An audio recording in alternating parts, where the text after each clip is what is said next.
like, you've been introduced to some of the trig identities, and basically an identity is just an equation that is always true, no matter what. So like all the Pythagorean identities are always true, reciprocal identities, quotient identities, we've done all of those. Right? There are a whole bunch other trig identities, some of which are called the sum and difference identities. And that's what we're going to talk about today. So today we're going to talk about sum and difference. On Wednesday we'll talk about what are called the half angle identities. And everything this week is going to circle back to the unit circle. So that's why I said if you wanted to have a unit circle out that was completed, it might help you tonight. So basically, what the sum and difference identities are used for is to find other exact values of angles that like would happen to be on the circle, but aren't ones that we already know. So for example, like cosine of 75 degrees, for example. We don't know cosine of 75, but we know sine and cosine of like smaller angles, like 30 degrees, 45, 60, so what the sum and difference identities allow you to do is that if there's an angle that you don't know, but if you can come up with two angles that would add together to give you that angle, you can use the sum and difference identities to figure out what that value would be. So these formulas you will not have to memorize. I'm going to give you another formula sheet today, a different color, but none of them you will have to memorize.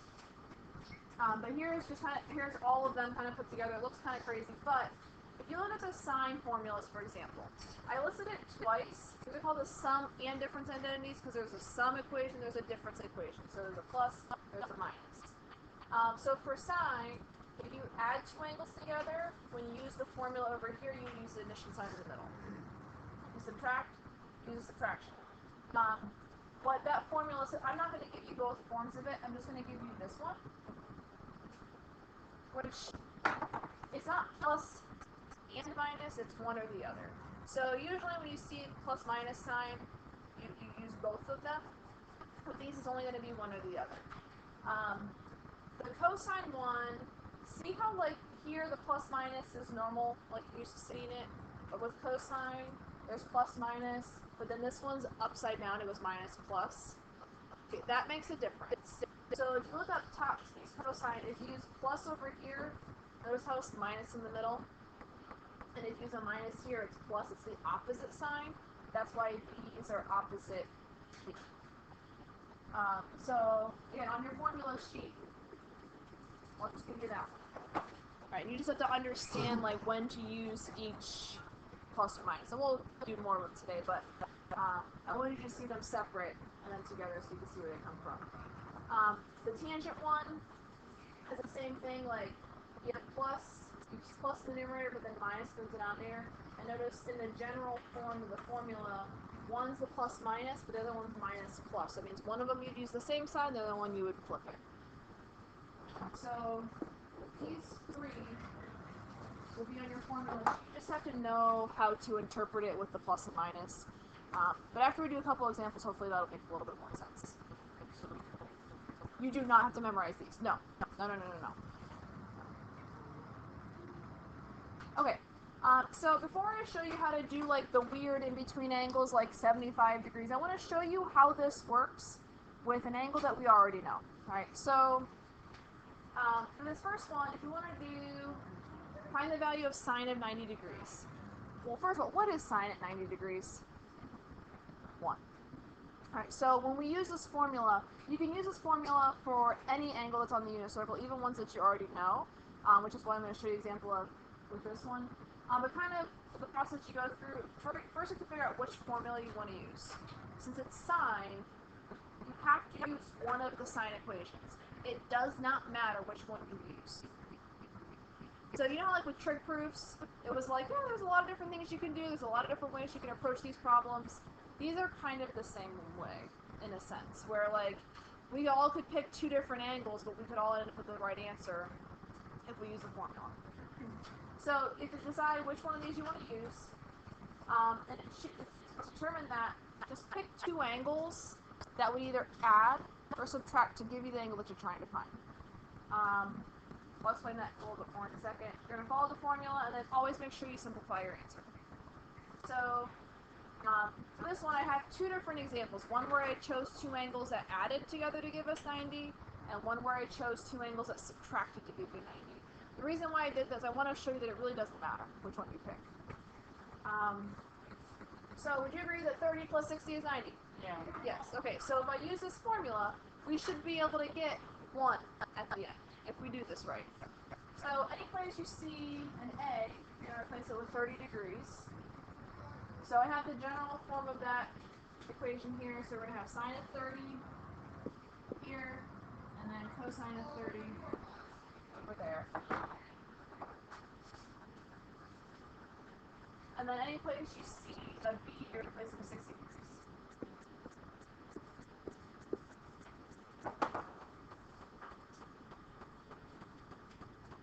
Once you get the formula set up, this is where the unit circle comes back into play.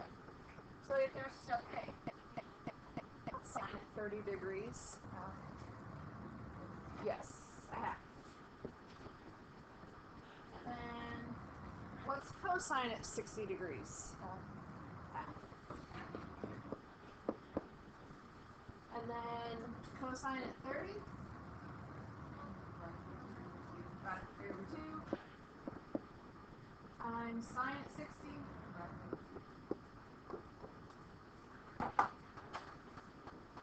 For most people, I think that they find the hardest part about these kind of problems is just dealing with the fractions once you get here. So, as a reminder, when you multiply fractions, go straight across. For both, you have 1/4. And we're going to add to that. When you multiply radical 3 by radical 3, what do you get? 3. Over 4. What's 1/4 plus 3/4? 1. Or 4/4, which would then give us 1.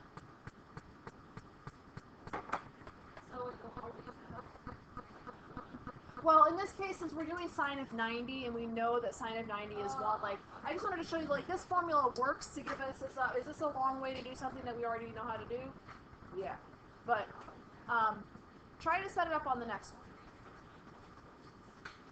Okay, so when you do this one, you'll plug in 135 for A. And then for B, you'll plug in 45. This minus only dictates what sign is going to go in the middle here. So whenever you do these, I mean, you could use negative angles if you want, but you don't need to make this more complicated than it needs to be. So that minus in the middle just tells you you're going to use minus there. So here's where I think degrees have their drawback. It's like, oh shoot, where's 130? What is 135?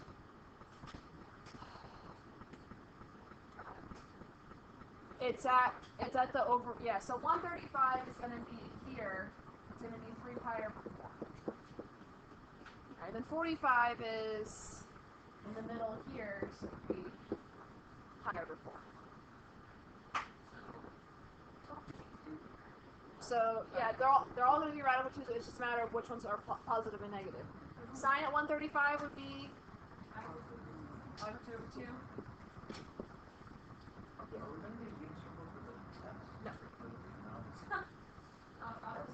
No. Radical 2 over 2. And minus negative. Yeah. And then sine would be. Alright, so again, this looks different, but it should simplify to just give us 1. So radical 2 times radical 2 would just give us 2 over 4. The double negatives make positive. And then here we get 2/4. 2/4 plus 2/4. Oh, the subtraction only counts for the first thing, not the second thing. So if you do PEMDAS, then the second would be a negative. Oh, it's PEMDAS. You would multiply those together before you would subtract. Right. So, but the negative only the negative applies to the product of those two things. Yeah, and so wouldn't that one be a negative? So if you multiply these together, it would be a negative 2. But then and then okay. So you can either change it to the positive here or later. It doesn't matter. But yeah, I just wanted to show you both of these to show you it does not matter what angles you choose. As long as they add or subtract to give you the angles you're trying to find, you should get the same result in the end. Okay. But before we move on and do some more of these in radians, which should be better, I want you to take a second and use your calculator, or even just even without your calculator, sit there and try to reason through this. If these two things are going to be equal, if you use your calculator for this, you need to make sure that you're in degree mode, not radians. If you have an inspire, as long as you hit you can give yourself a degree symbol, you don't need to change your mode. But for nearly everyone in here that has the 84, you hit the mode key. You want to make sure you're in degree if you're going to use your calculator to figure this out. But are these two things equal to one another? Do these charge? Those don't charge. You need to get a battery. Should I be in degrees? For this one, you should be in degrees. No, like, should I? Like, how did it? It doesn't. It kind of depends on what you're doing. Whether you want to be degrees or radians. So I'll check the first one. So sine 30 plus 60, which we already know is 1, but just for fun. Yeah, I got Sine 30 plus sine 60.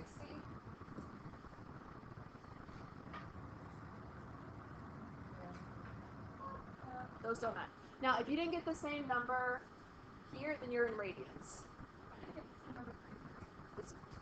Yeah. Go to mode, you're in radians. Okay. Alright, so these two things are not equal. Oops. Those two things are not equal. What did I do to this side to get that side? What does it look like I did? It should do. So if these two sides are not equal, do you think that means you're allowed to distribute in this side? No. Okay. If you want even more proof, try this one. This side would be 1. This side would be 0. Those two things are not equal. So, moral of the story on this one, if you see something like this, do not distribute.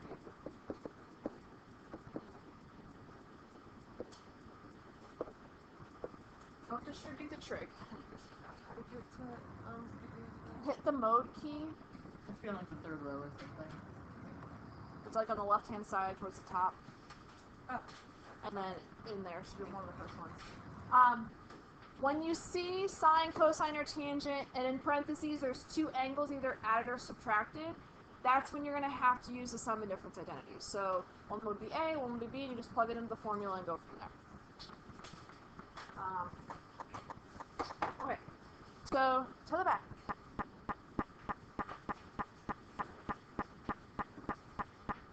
So I think, like, in order to come up with two angles that add or subtract to give you the angle you're trying to find, I think it might be initially easier in degrees. But you guys found here that, like, even when we did 135, you're like, I haven't done degrees in a while, and it's a little tougher with the degrees. So good thing, most of the stuff that I give you will be, most if not all of it will be in radians. But the harder part about radians is trying to come up with two angles that add to give you that. So instead of sitting there and be like, well, gosh, I don't know what two angles in the unit circle add to give me 5/12ths, think of it this way: what two numbers could add to give you 5? 3 and 2. So if I make this 3 pi over 12 and 2 pi over 12, does that give you 5 pi over 12? Okay, what other two numbers could add to give you 5? 4 and 1. 5 and 0. Try not to use 0, because then you have to use the angle itself, and that's not going to work. So here's the catch with these, though. The things that you pick, they need to reduce to something that's on the unit circle, or else you can't use it. Yeah. So this one, 3 pi over 12 would reduce to what? Pi over 4. And this would reduce to a pi over 6. Both of those are on the unit circle, so this is a good pair. We could use this. Wait, are we not talking about the group? No. But, no. For this one? All we're trying to do is find two angles that give us this. Now, is this one going to work? So, 4 pi over 12 would reduce to pi over 3. The pi over 12 doesn't reduce. So this one, you need both of the angles that you pick to fit on the unit circle, or else we can't use the formula. So even though 4 and 1 will add to give you 5, they won't work for what we need to. Kind of, yeah. And the more you do these, the more you'll know, like, you kind of avoid, usually want to avoid prime numbers up top, like 7 and 11. And things that wouldn't have a factor in common with 12, you want to try to avoid. But that just kind of comes with estimation. Let's look at the next one. Give me 2 numbers that add to give you 23. Any 2 numbers at all. 13%. Okay.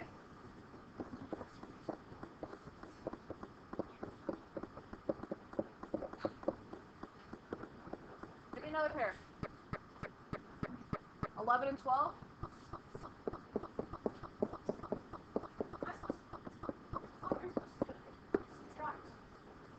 They can add or subtract. That's the thing. You can choose. Someone give me another pair. Oh my god. 23.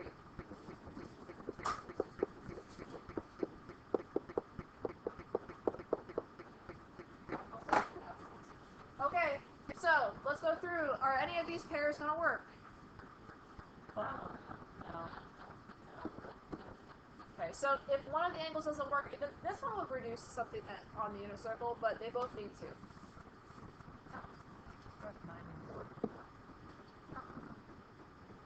This one will work though. Yeah. So sometimes like the first pair that you pick might not work.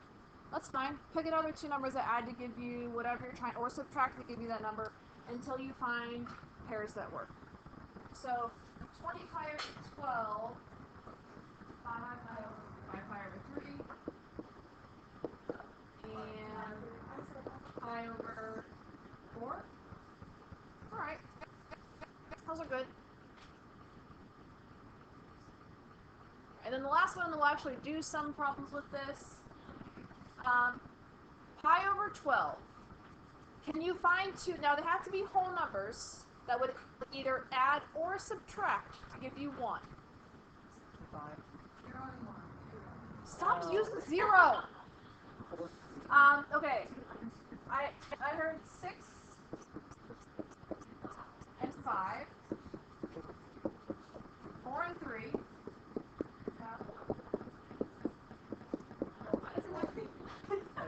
Because we're trying to get 1 pi over 12. Let's give me one more just for fun. Oh, how about that? On the front. You don't have to write them all down. Come on. 13 and 14.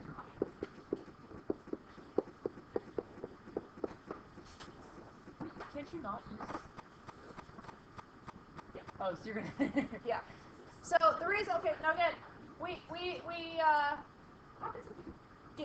picking good pairs is something that we can work on because 2 of these 3 aren't good. So if you look at this one, 6 pi over 12 is fine because it gives you pi over 2. Hooray! 5 pi over 12. You're stuck with. No good. Will 4 and 3 work? 3 and 2, would that work? No. Oh, wait. Yeah. Yes. Think 3 and 2 would both have factors in common with 12. So 4 and 3, 3 and 2, either of those are fine. This would reduce to pi over 3, pi over 4. These 2 are good. Okay. Yay, nay. No. That's pi over 12 is... Yeah, pi over 12 is what we started with. So, like, if we can't use it to begin with, yeah. But no big deal if you get a pair that doesn't work, just pick something else. Yep. Those are only the ones that are gonna... Usually those are only the ones that are gonna work. Yeah. But I mean, like, if you can try to pick angles that end up in the first quadrant, that's probably your best bet. Because I could do for this one, I could do 9 and 8. That'll work. But then you're getting into different quadrants, and then when you get into the opposite quadrants, you have to think about like what's positive and negative. So if you can, try to keep it in the first quadrant, but there's going to be some, like this one, there's no way we're staying in the first quadrant if I need to get up to 23. But at least the one that we picked, one of them was in the first quadrant, so everything will be positive. Okay. If you notice the examples 1, 2, and 3 at the bottom, I use the same angles that we just found pairs for. Alright, so these should be pretty easy now. So, here's how I approach these. The first thing that I always do is I always write out the general formula on my paper. You don't have to. I'm going to hand you your formula sheet now so you don't have to keep flipping back and forth. But some of you are going to be really good at just like looking at the formula and being able to translate that to paper without having to recopy it. I recopy it because I'm a visual person and I have to see the steps, but okay, let me get you those. Alright, so like I said, I'm going to recopy. Now it's cosine, so you're going to want to recopy the cosine formula. So cosine A plus minus B is equal to cosine A, cosine B minus plus sine A sine B.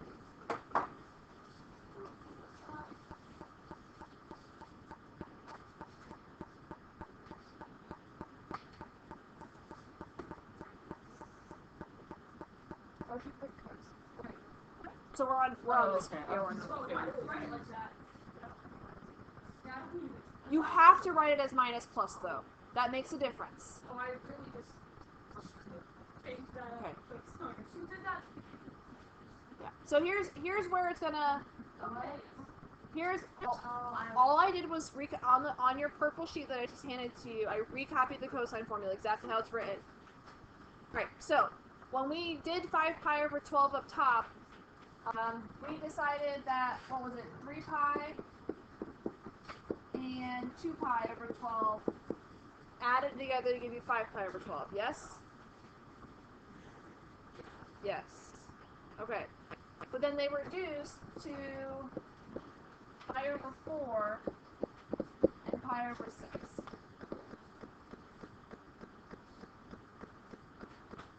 Okay with that?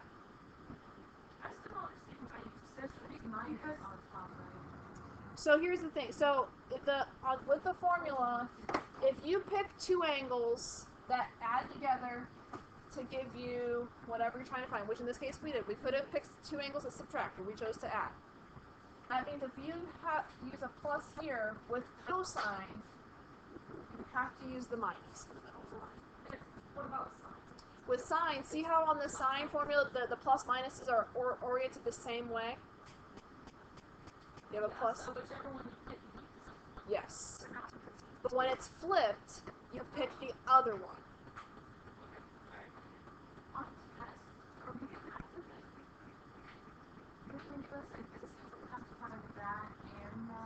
So like, this is what we did at the top was just is part of the process for these. So yes.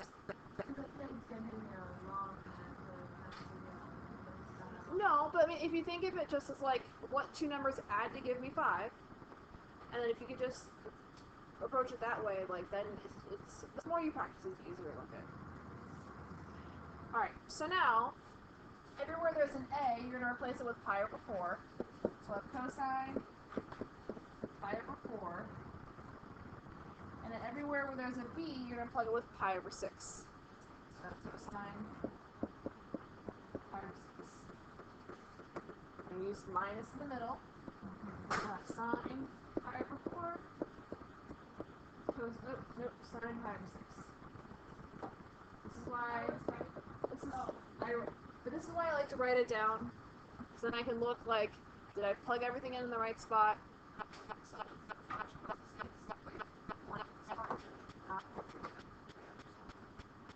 Yeah, and it has to do. See how like these two are the same.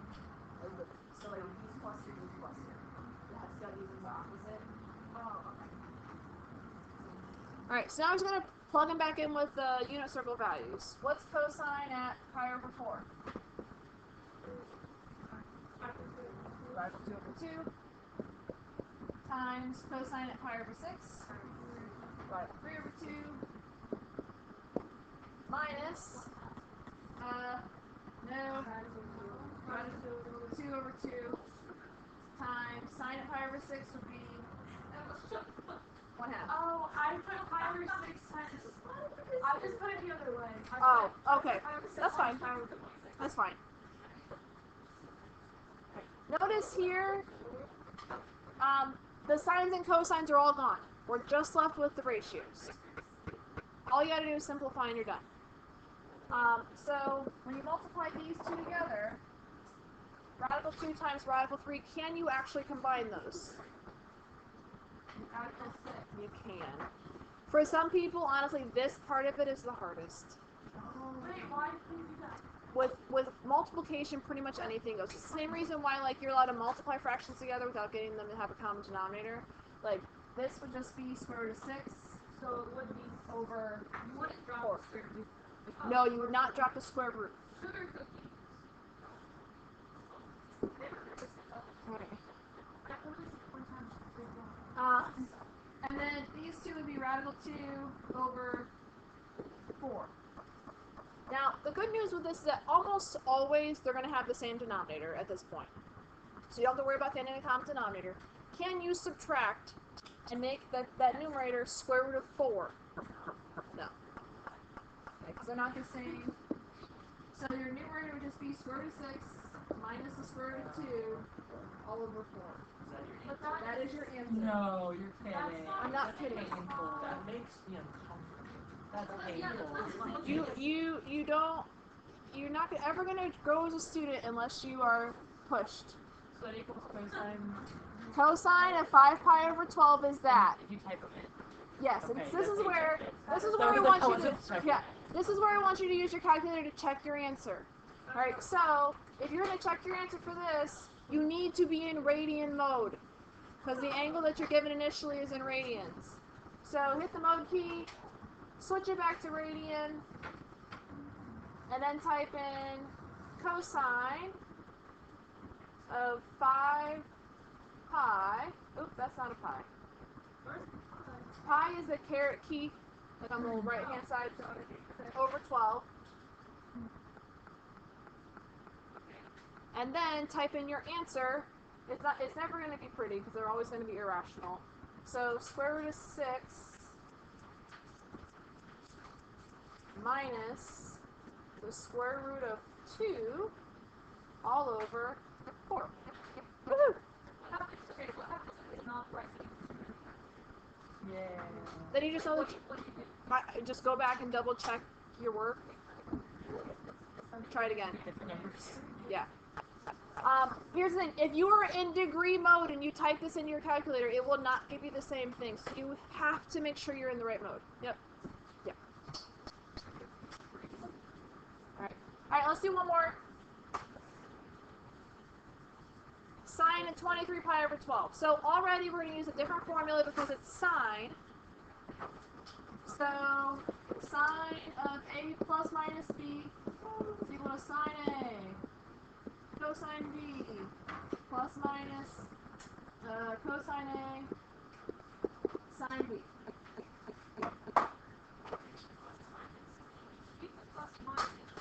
Yep. So up top, we used the only pair that we got to work was 20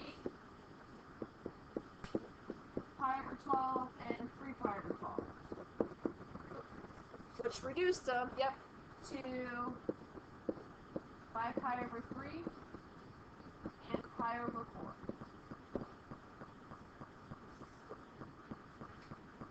Okay. Yes.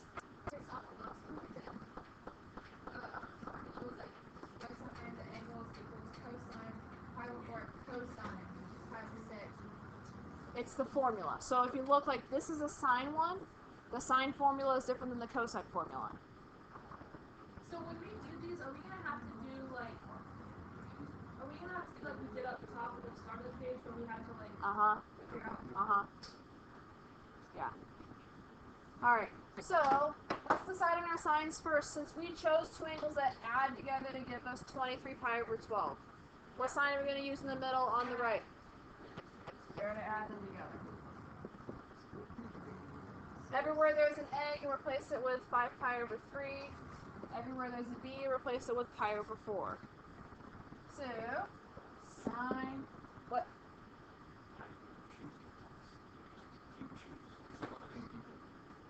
It's because, like, here's the thing. You can decide whether you want two angles to add or subtract to give you what you want. It doesn't matter. So, but if the two angles that you chose add, Adrian, and watch, you have to. If you choose angles that add, since the plus on the top here, in the formula you use the plus over top here. All right. So it'd be sine of 5 pi over 3.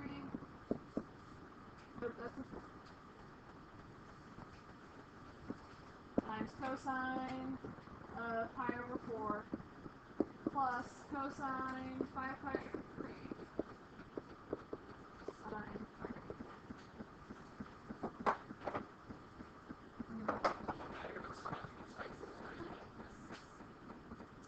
A lot of the answers look very similar. Alright. So I mean, like, at the beginning, if you had flip-flopped these pi over 4 and 5 pi over 3, isn't going to make a difference for your answer. It shouldn't, because if I add 2 plus 3 or 3 plus 2, I mean, it's the same thing. So the setup will look different, but your end result should be the same. So here's where thinking about the other quadrants, you know, is going to come into play. First of all, what quadrant's 5 pi over 3 going to be in? The fourth. And the fourth quadrant is sine positive or negative? Negative. What's your sine value at all of the over 3's? Radical 3 over 2. So the next one, cosine of pi over 4, an easy one is in the first quadrant. Yep, radical 2 over 2. Plus cosine of 5 pi over 3, positive a half, times radical 2 over 2. Clean it up, check our answer, we'll be done. So negative radical 6. Oops, I almost did it that time. Over 4. Radical 2 minus radical 6. You can say radical 2 minus radical 6. Yep. So Let's go for x. yeah. Wait, so is it radical 2 minus? You can say, yep, you can say that. And it kind of depends on what order you put the angles in. You can say radical 2 minus radical 6 all over 4. That means the same thing. Alright, but here's the thing with these. You're going to find a lot of the same answers keep popping up and over and over again. But here's the thing. It's because we're on the unit circle. Think about sine and cosine. What happens to the values of sine and cosine as you go around the circle? They repeat. I mean, they're close, but I think that the signs are opposite, aren't they? Yeah. Yeah.